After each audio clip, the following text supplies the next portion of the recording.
He had learned to move through the city like air, present in the sense that packages arrived, absent in the sense that no one noticed the hands that moved them. Night after night, he folded himself into the rhythm of the streets, routes memorized, quick calculations made in his head, the small arithmetic of tips and rent, and the future he refused to stop imagining. The delivery bag was asphalt-colored and scarred. His jacket had a frayed cuff where the stitching finally gave. He kept a thin ledger in his phone and a real ledger in his head. At home, under the low bulb, he kept a shoebox where coins slept like lazy promises.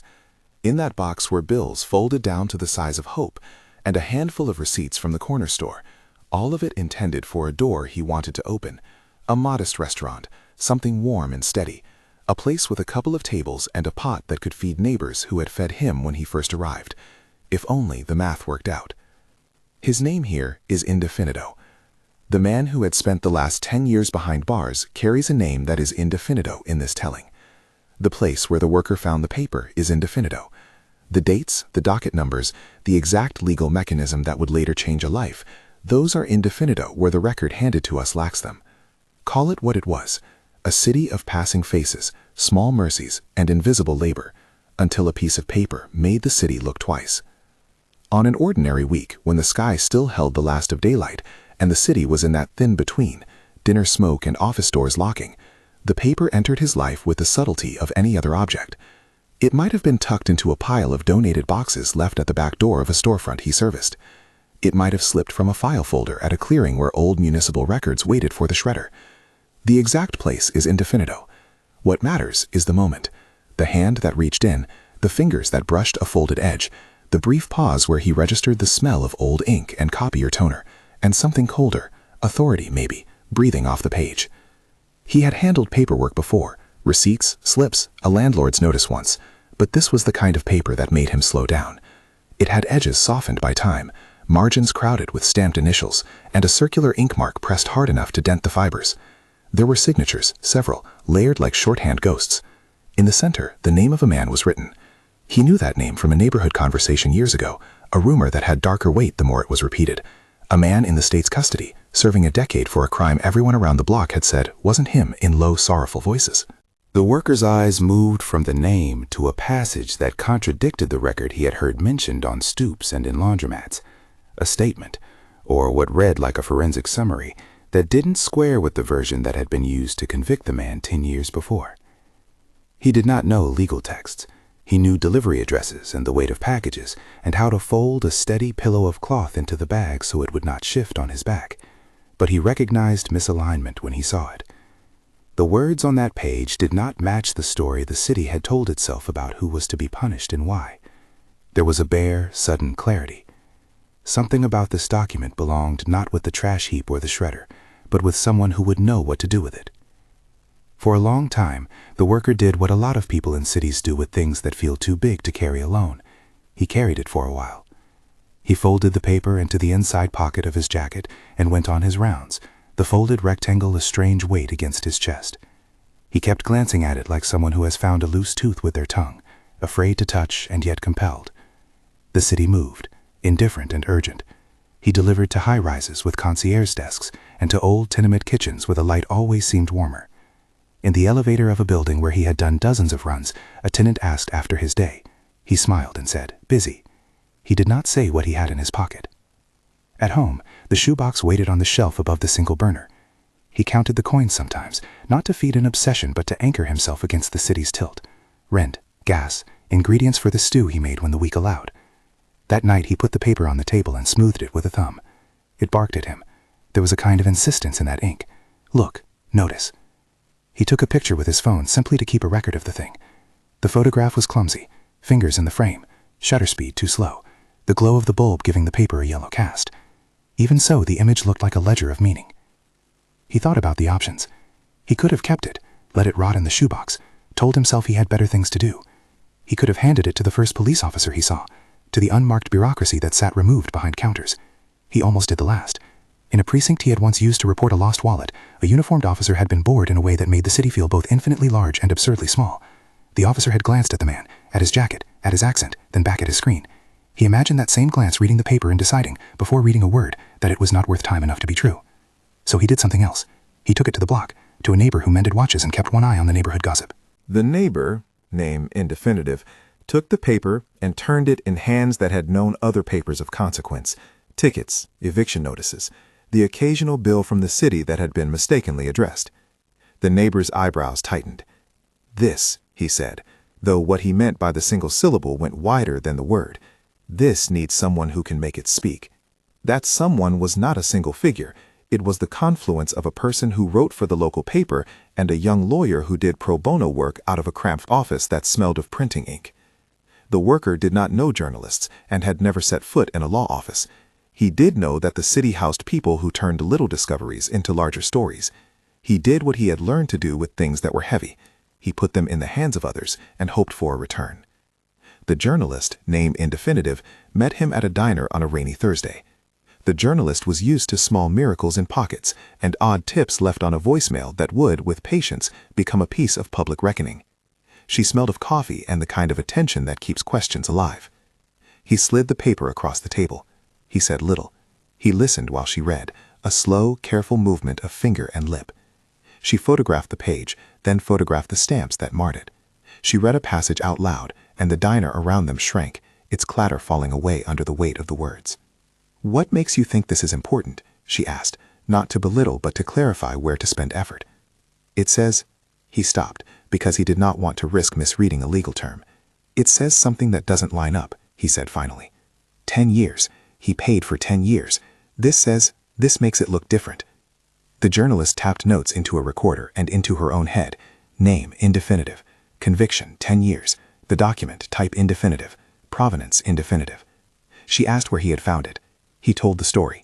The back door, the pile of boxes, the rusted lock that had been left open. Wherever it had been, the paper had outlived its intended path. She promised to take copies, to ask the right questions. She did not promise the outcome. None of them did. On her end, the journalist's next steps were methodical and patient. Corroborate the paper, verify its authenticity, and find the context for what it claimed. The worker handed over the original. For him, the paper was less an object than an obligation. He wanted the thing righted, not the glory of having found it. Recognition, if it came, made him uncomfortable. He was averse to spectacle. But justice, as he understood it, had been misaligned. He wanted the scales nudged. The lawyer who agreed to take a preliminary look worked out of a narrow office near the courthouse.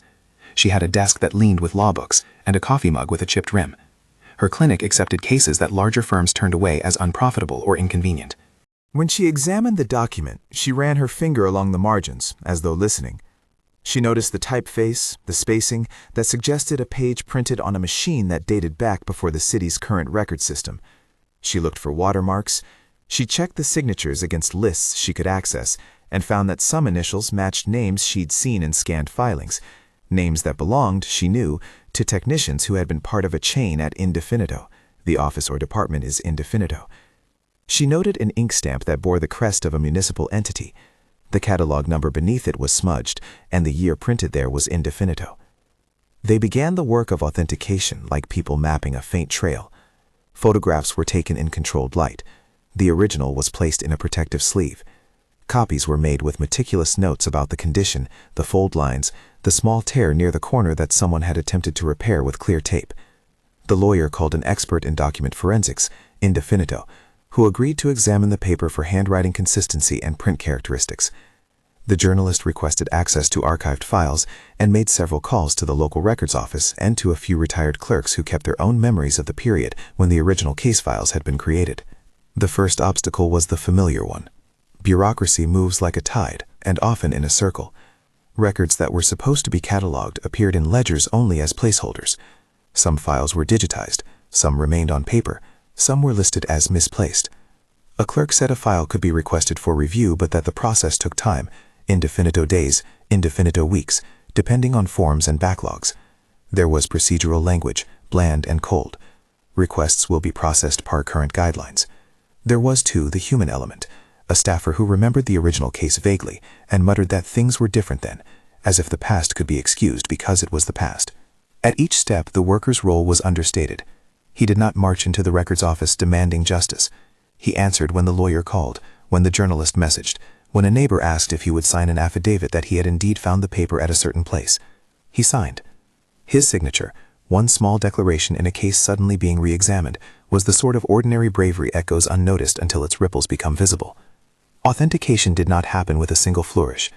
The forensic expert, name indefinito, reported back that the ink's chemical composition was consistent with inks used in the approximate era suggested by the stamp, but the expert withheld a definitive opinion pending side-by-side comparison with known originals from the department in question.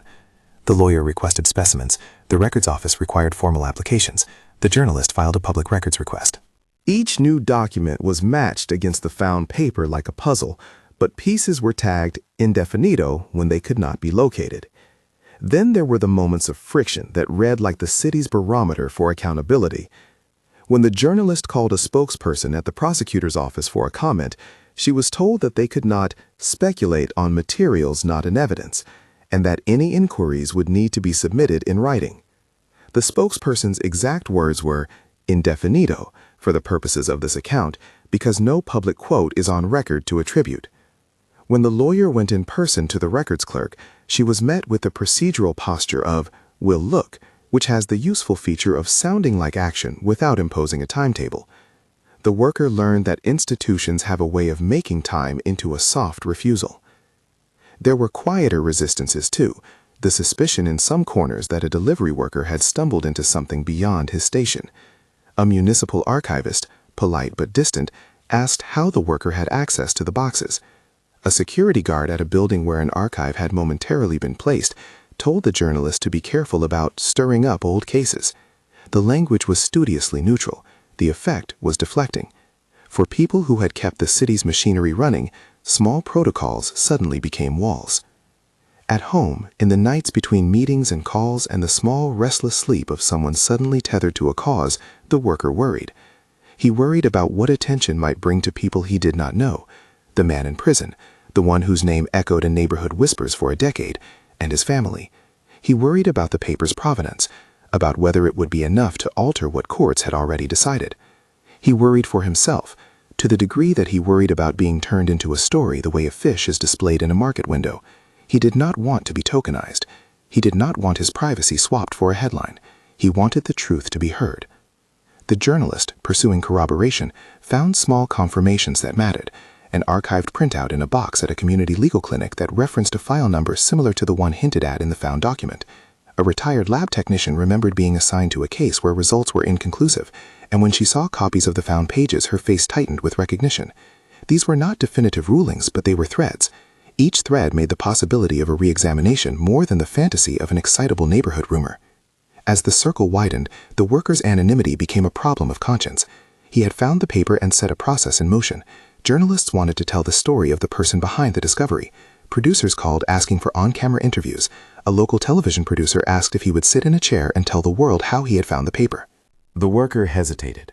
He thought of the shoebox and the ledger and the pot he would someday want to simmer. He thought of the man who had been inside the system for a decade. 10 years is a long time to have someone define your life, and he felt that any spotlight should be carefully measured not to hinder the larger work he had started. When the journalist suggested telling the narrative with the worker's voice preserved but his identity shielded, blur the face, protect details, the worker agreed.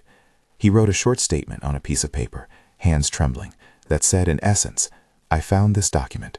I did the right thing." He signed nothing grander.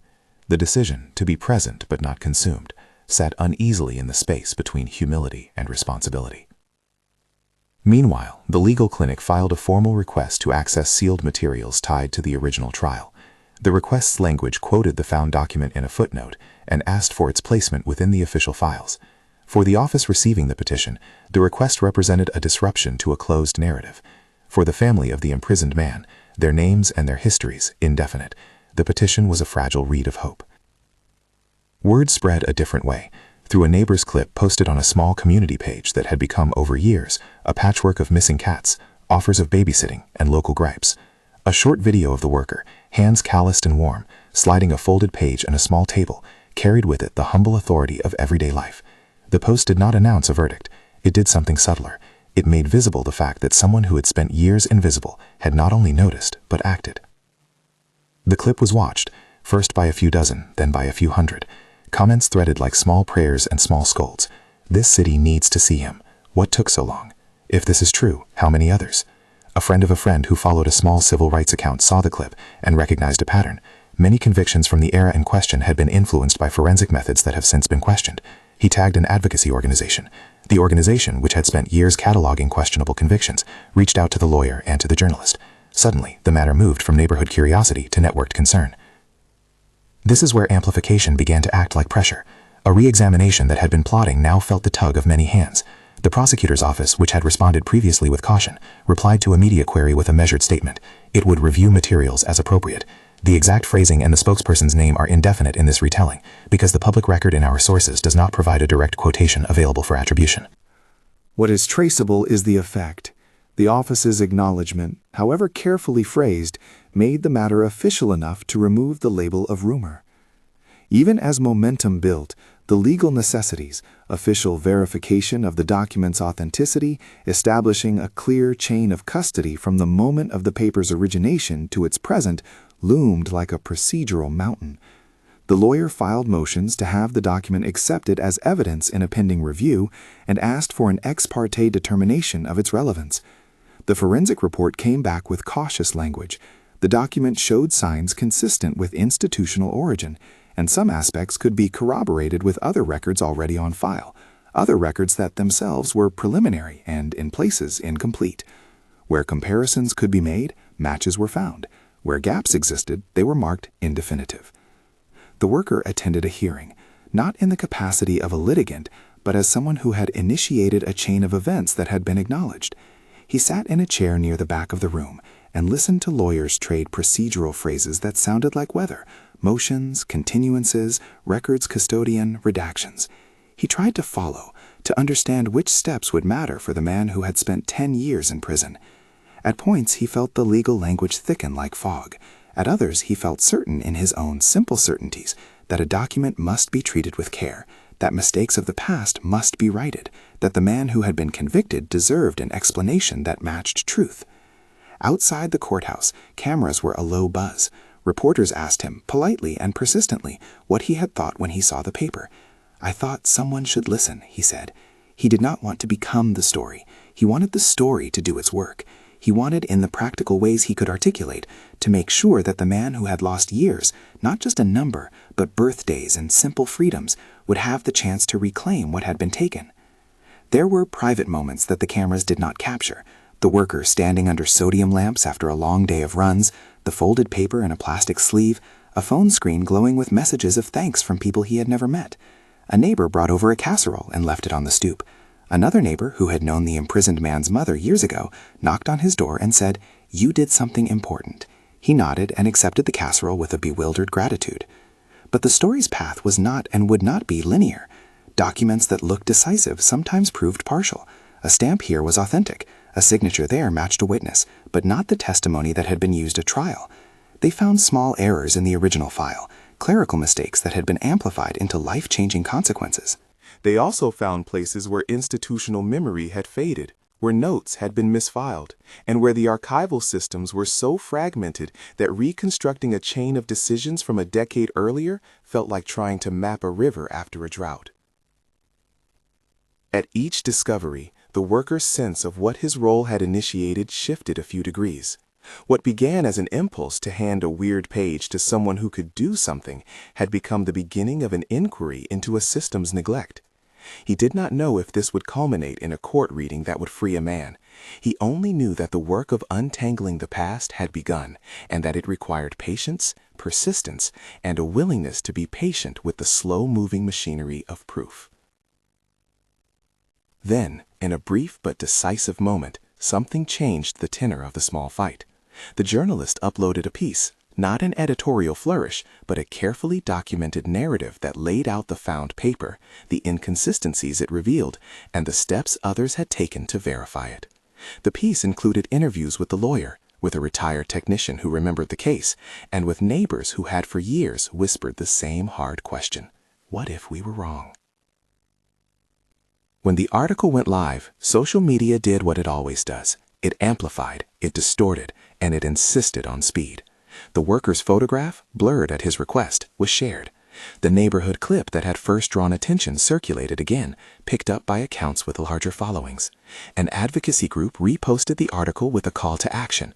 Check your case files, look for similar documents, support legal clinics that take on public interest matters. Donations began to trickle into a pro bono fund, amounts indefined in this telling because the finances were not yet publicly disclosed beyond the campaign-raised funds. People began to message the worker directly with thanks and offers of help. Some offered connections to attorneys. Others offered small sums that, if he chose to accept, could help with his dream of opening the restaurant. The worker wrestled with those offers. He felt a simple human anxiety. Would accepting public attention make his life easier or more complicated? Could he keep his small dignity intact while the city gave him its applause? He knew the feeling of being wanted on demand. He had carried packages into rooms where people barely registered him but expected him to be there on time. Public recognition felt like another form of labor.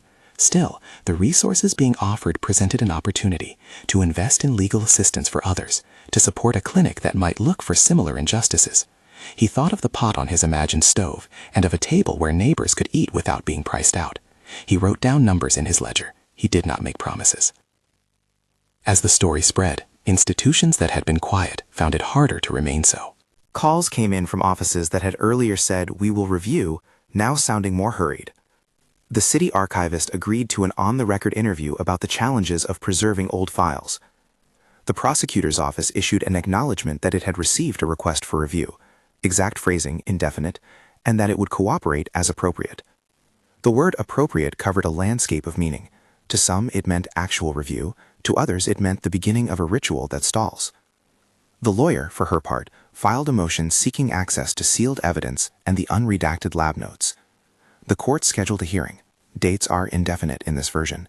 They matter, but the precise calendar will be verified before publication. The worker found himself waking in the mornings with a new kind of fatigue, the sort that comes when a private life intersects abruptly with public obligation. He had always planned his days around runs and short naps, and the possibility of an afternoon second shift. Now he had interviews, calls, and an envelope of legal papers whose edges he knew by heart. He ate broth with rice and tried to imagine a future in which the man behind the name indefinite might walk free and find a way back into ordinary life. He thought about the small acts of his own life, the way he slid a hot container into a customer's hand and said, "Enjoy," the way a neighbor with a baby once thanked him for being there. He understood in a new way that his invisibility had been a social convenience, one that allowed systems to function without noticing some of their most vulnerable seams. There were moments of doubt.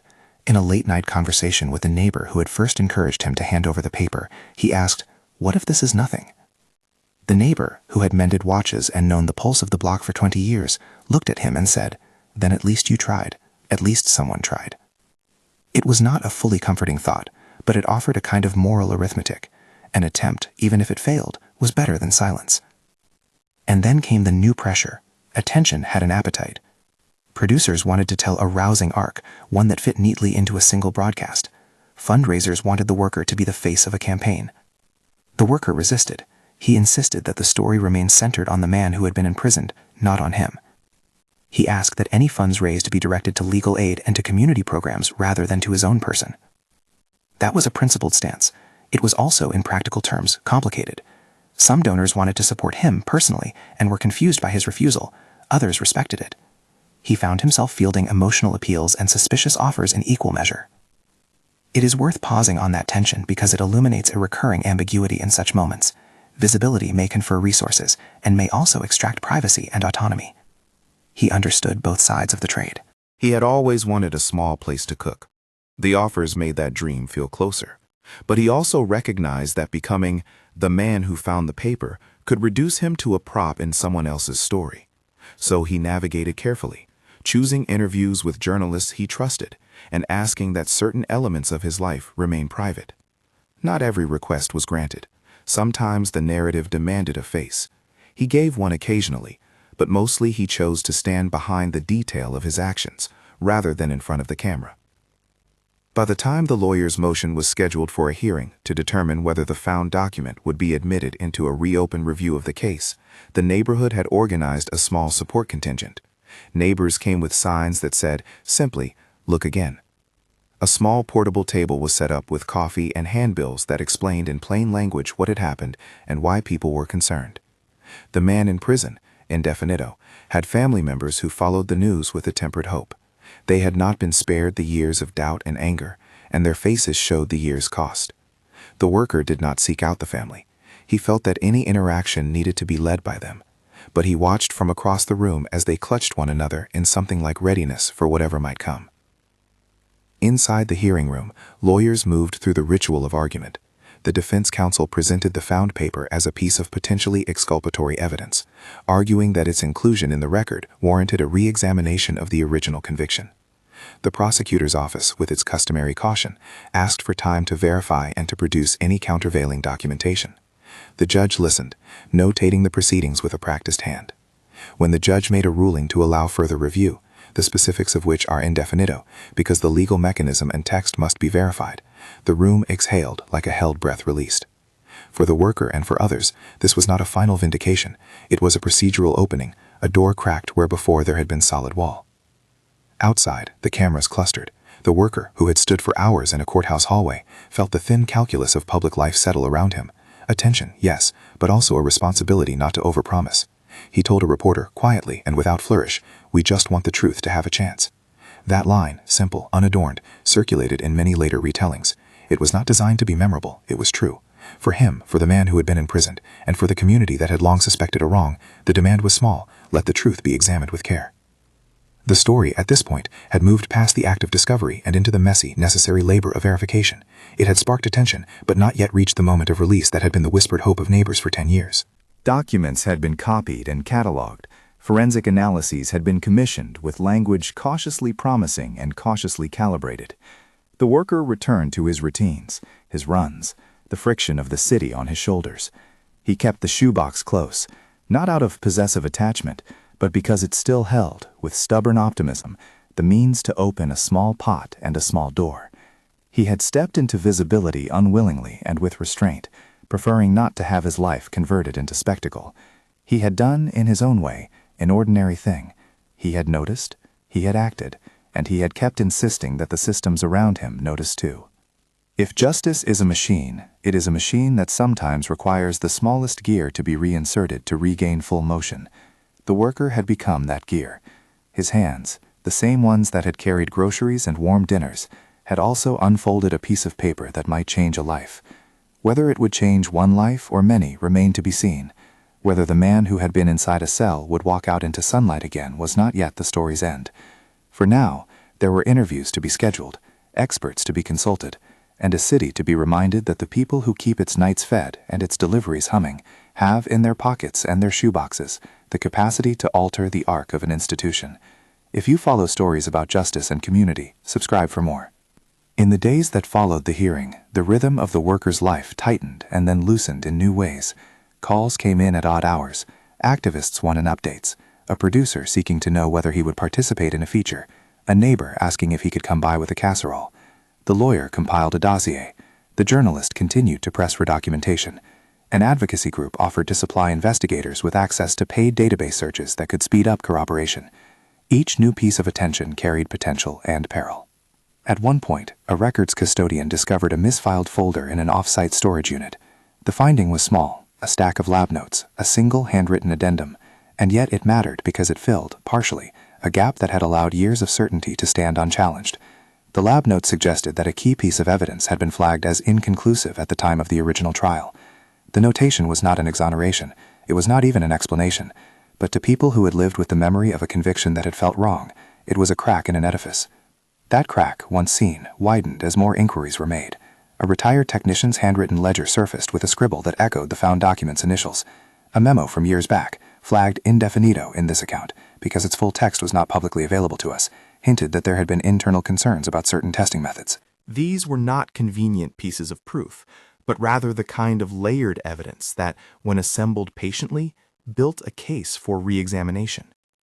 And here the story pauses, in the sense that the arc arrived at a hinge, the moment when a community's noticing became pressure, where an ordinary worker's quiet action rippled into an institutional response that could no longer be contained by polite indifference. The next part, What happens when a system truly turns to look? How the man promised 10 years inside will respond to the possibility of release, and how the worker will negotiate newfound attention belongs to the next chapter of a story still unfolding. The paper remained in a sleeve, the shoebox sat on the shelf, and the city, for a time, seemed to remember that those who keep it running are not invisible after all. The judge's decision to allow a fuller review did not feel at first like victory. It felt like work, another set of appointments, another call to make, another box to pry open. The city resumed its ordinary indifference, and almost immediately, its tendency to surprise. In the weeks that followed, what had once been a local whisper became a set of small, deliberate motions. A records custodian delivered a couriered packet to the lawyer's office. A lab finally produced a digitized scan of an old testing instrument's output. A retired clerk agreed to sign an affidavit confirming the existence of a notation she had once made in the margins of a file. Each item, taken on its own, could be read as insignificant. Together, they formed a different kind of accumulation, the steady arithmetic of doubts multiplied into an argument for re-examination. The forensic report, crafted by a specialist whose name in this account is indefinito, arrived slowly and with careful language. The analyst described ink composition consistent with the era suggested by the paper stamp and noted printing characteristics that matched the model of a machine used in the municipal lab then. The report did not offer an exclamation point. It offered something closer to a ledger entry. Comparison matches here, anomalies there. A recommendation that the document be treated as credible enough to call for a review of its relationship to the original trial materials. The report was technical, shaped to fit into court records, but to those who had followed the story from the diner to the law office, it read like confirmation that the torn thread they'd found could be pulled. At the same time, the city's archival office, pressed by public attention and a now swelling roster of inquiries, unearthed more of what had been misplaced: a misfiled lab notebook, a fax cover sheet dated indefinito, and a terse internal memo that hinted at concerns about testing procedures. A redaction here, an illegible initial there. The gaps were many, the confirmations partial. Yet the pattern emerging was enough for the defense team to file a motion to vacate the conviction, or at a minimum, to compel the production of the original laboratory materials used in the trial. The motion sought nothing dramatic in tone. It sought opportunity, the chance for evidence to be evaluated in the context of more complete information. Public pressure did what public pressure does. It made process faster without necessarily making it easier. The prosecutor's office, whose initial response had been cautious and bureaucratic, began to respond with formal filings and a request for time to review its archives. The exact phrasing of any public statements is indefinitive in this narrative, as full quotes belong to primary records. What is observable is the shift from silence to engagement. The office moved from a posture of non-committal distance to scheduling a meeting with the defense team. That meeting, convened in a conference room that smelled faintly of lemon disinfectant, was not theatrical. It was instead a long exchange of paper and catalog numbers, of exhibit labels and lists of witnesses who might still be reachable. As the legal gears turned, the worker watched with a cautious hope that kept itself at the level of habit. He continued to work his routes, to tuck his jacket tighter against the wind, to rest his sore feet on the stoop of his block. He answered phone calls. He signed a declaration stating where he had found the paper. He refused television spotlights, but allowed limited interviews under the condition that his identity be protected in broadcast segments. The protections mattered to him. He had discovered a paper, not sought fame. There were moments of strain. A reporter once asked if he feared retaliation, and he laughed, not from levity, but from the awed disbelief of someone who had spent years unseen. Retaliation for being visible? The question cut in a new way. If invisibility had been protection, visibility was suddenly an exposure. He slept badly. He argued with himself about what to do with offers, donations from strangers, invitations to speak, requests to autograph a blurred photograph. Most offers he returned. A few he accepted, but only to funnel them into the trust the lawyer had set up to pay for further investigations and for legal support for other cases that might be similar. The hearings that followed were procedural and raw. The defense presented the found document, the forensic report, and a patchwork of corroborating evidence. The retired technician's testimony, the archival memo, and the notation matched to the questioned lab notebook. The prosecution, after internal review, withdrew a portion of the earlier evidentiary certainty, an admission framed carefully, not as a confession of error, but as recognition that materials previously unavailable warrant further analysis. The judge, impartial and not immune to the weight of years, granted a hearing to consider whether the conviction should be vacated or whether a new trial should be ordered. The precise legal mechanism through which the sentence would be overturned or the conviction vacated is indefinito in this account, until the public record for those filings is formally disclosed. When the day of the decisive hearing arrived, there was a curious quiet outside the courthouse. Cameras clustered, but they largely refrained from spectacle. The worker stood against a pillar, hands in his jacket pockets, watching people move like a study in caution. He had not expected the room to be a chamber of emotion. The court's language was formal, the kind that cleanses feeling into legal terms, but inside that protocol lay a more human motion. Witnesses testified about the condition of records. An expert explained calmly how a document could be misfiled and how that misfiling could lead to an evidence trail that for a decade read in a way that supported a conviction. The judge listened. When the judge announced the order, an official exoneration was recorded, mechanism indefinito. The reaction in the room was subtle and exacting. It was not the sudden cinematic flurry of confetti that a television montage might suggest. It was a slow, released breath. The defense team hugged, the lawyer's face wet with a fatigue that had nothing to do with work and everything to do with years of wanting what was right. Family members of the freedman cried silently, hands clasped. The man himself, who in this narrative bears the name indefinito until the court record publicly confirms it, sat, his shoulders hunched, as if he had been leaning against an unseen weight for years and could not yet trust that the weight had been removed. The release occurred with an intimacy that made spectacle absurd. A corrections officer slid paperwork toward the man, forms, instructions, a small bundle of personal effects returned after inventory. He stepped into sunlight like someone waking from a long, disorienting dream. There were hugs, small, steady, grasping. His mother, indefinito in the public telling here, pressed her face into his shoulder. A neighbor who had campaigned quietly for years kissed his forehead. The worker saw the reunion from a distance. He had agreed to be present only if he could remain at the margins, to not be the center of a story that rightfully belonged to the man who had been imprisoned. The freedman's first public words were few. He spoke about the strange, sharp gift of a morning he never imagined would come. "I don't know how to be outside," he said, and in that voice was all the lost time, birthdays, promises unkept, life events watched from the outside through letters and visits. The narrative that had been about evidence and procedures folded in on itself there, becoming human.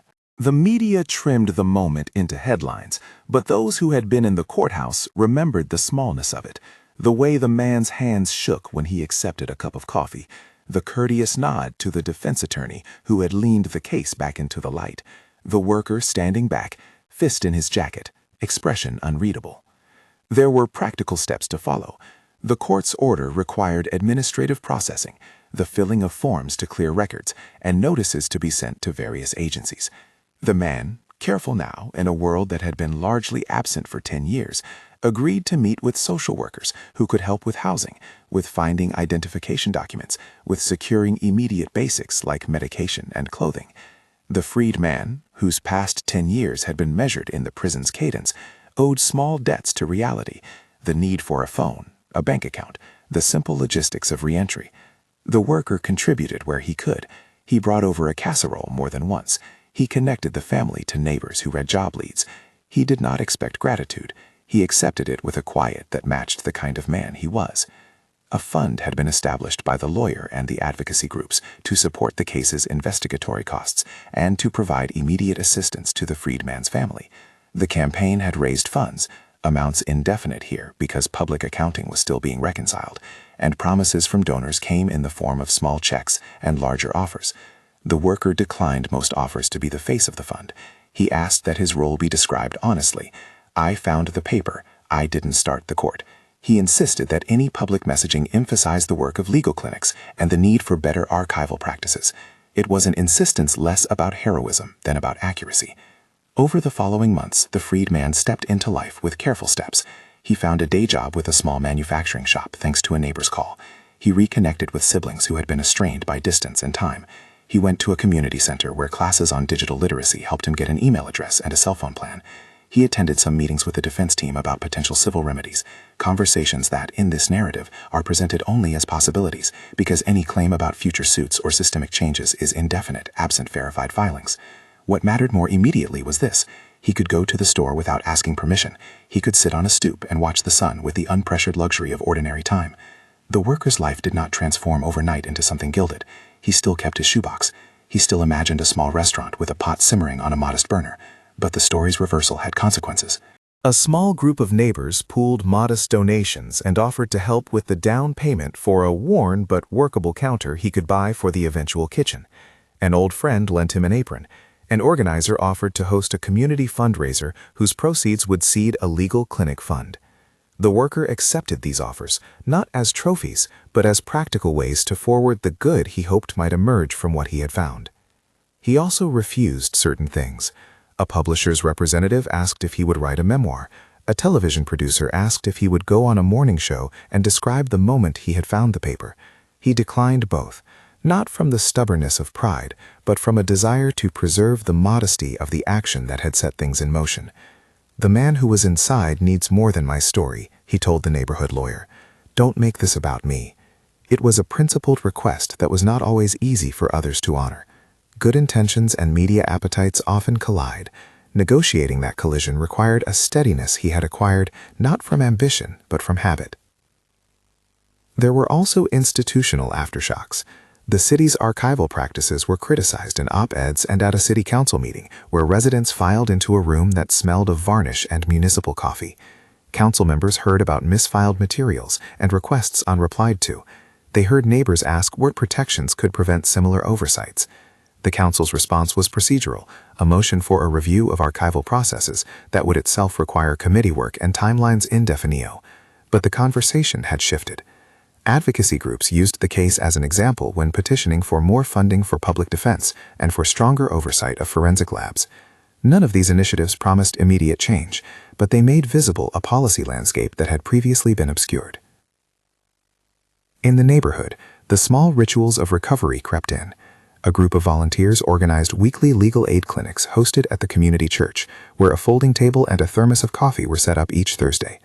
The lawyer who had taken the case used some of the raised funds to hire a part-time investigator to look into other cases from the same era. The worker promised to donate a portion of any support he accepted to that fund. He wanted his discovery to be less a singular miracle than a model for paying attention. Months later, on a soft evening when the air smelled faintly of frying onions and the sound of a radio drifted from an open window, the worker finally opened his door. It was a modest space, a front small enough for 2 tables and a counter where the cook could stand. He called it, privately and simply, Rose's Kitchen. Rose being a neighbor who had fed him when he first arrived in the city and had taught him how to fold dumplings with a patient's twist of thumb. The opening was low-key. A few neighbors, the lawyer, the journalist who had first believed the story enough to pursue it, and the freedman, who arrived with quiet curiosity and with a smile that had the slow, shy quality of someone relearning how to be seen. The menu was straightforward: a pot of simmered beans, warm bread, a simple stew that could be portioned out for those who needed a cheap, good meal. On certain nights, the space would transform into a clinic: folding chairs pulled out, legal volunteers at the tables, a sign-up sheet for anyone who wanted to review their own records or ask questions about old convictions. He insisted on a sliding scale. He insisted, too, that the kitchen be a place where the neighborhood crossed paths rather than where someone took a trophy photo. It was an intentional choice to make visibility a vehicle for service. A year after the papers had been found, there were conversations in the city about accountability and about the fragile ways systems of evidence can fail. There were workshops on chain of custody protocols and calls for more robust cataloging of archived materials. The archivist involved in the case spoke, in a public forum, about missed oversight and about ways to improve. The prosecutor's office instituted, quietly, and in language that was procedural rather than apologetic, a review of cases that shared certain characteristics with the one that had been reopened, an initiative whose scope and outcomes are undefined here until formal reports are published. The advocacy organizations pushed for audits of forensic methods used in the era in question. Some officials promised to fund upgrades to storage facilities, others called for more staff training. The policy work moved at the pace of municipalities, deliberate, interrupted, necessary. The freedman's life continued to be a study in small recoveries. He found work in phases, sometimes full-time for a stretch and then part-time as he navigated a world that had evolved without him. He reconnected with a sister who lived in another neighborhood and who helped him apply for a simple apartment.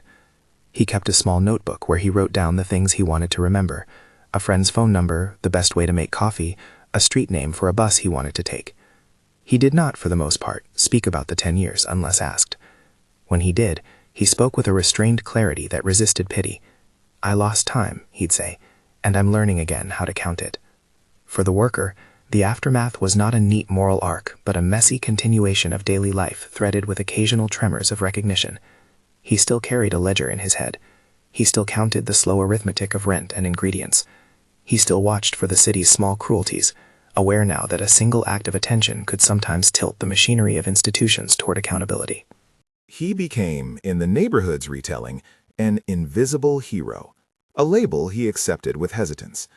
To him, the heroism lay not in discovery, but in the continuing ordinary labor of making small things better.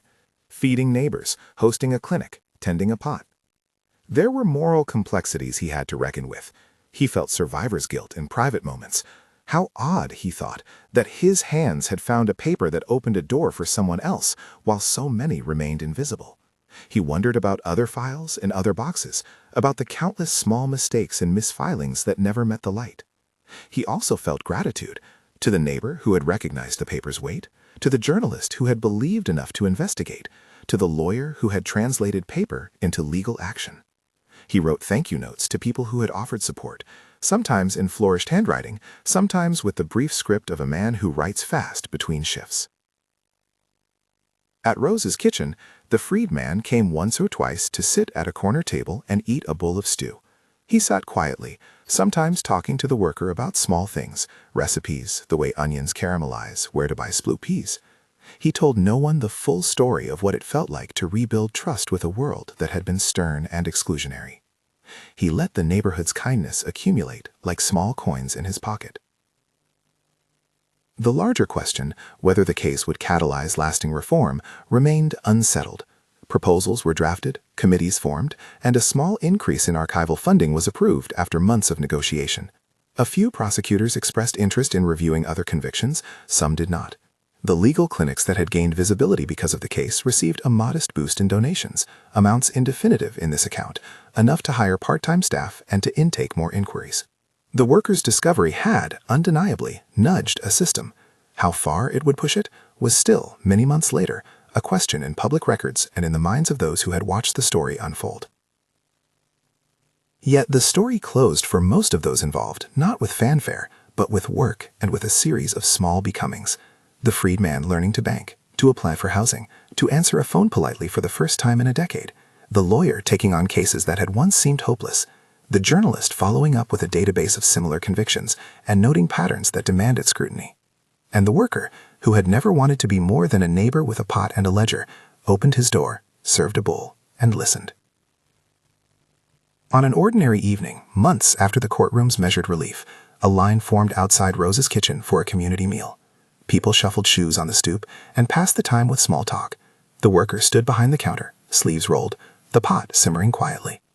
The freedman came in and sat at the back, hood pulled up, watching the room like someone who had learned to observe gentleness when offered. The worker ladled stew, handed out bowls with a practiced motion, and said simply, "Enjoy."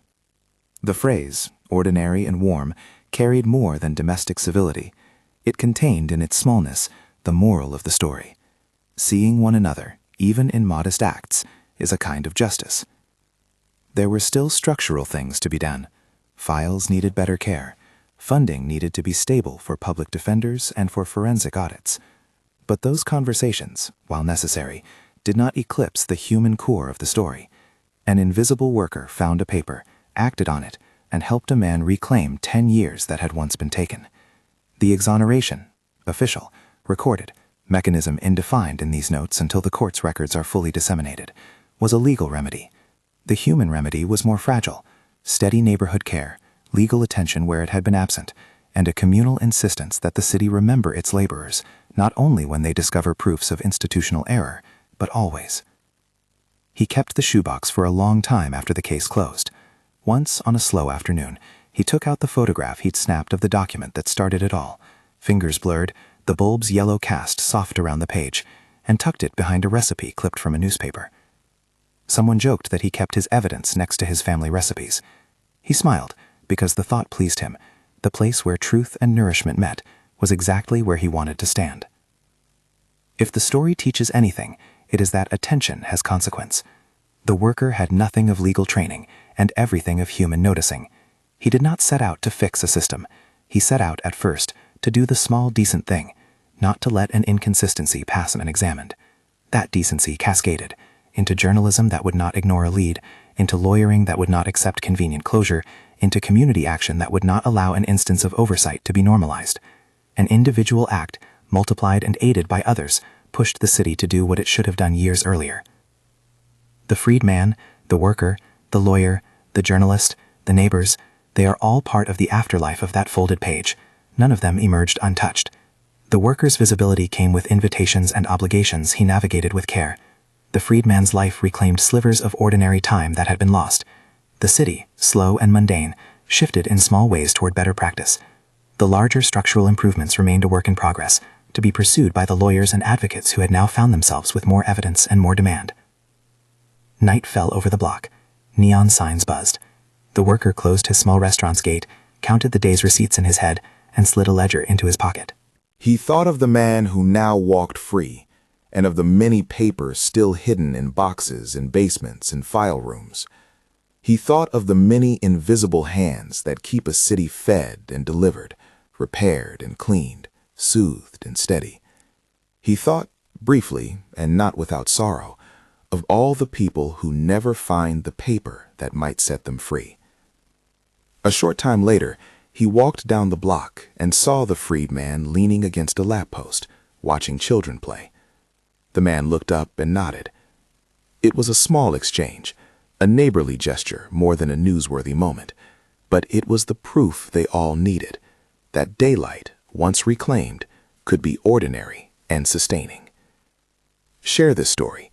If you want to help similar cases, donate to a verified legal aid organization or local public defense fund. Link and organization, indefinite until publisher confirms.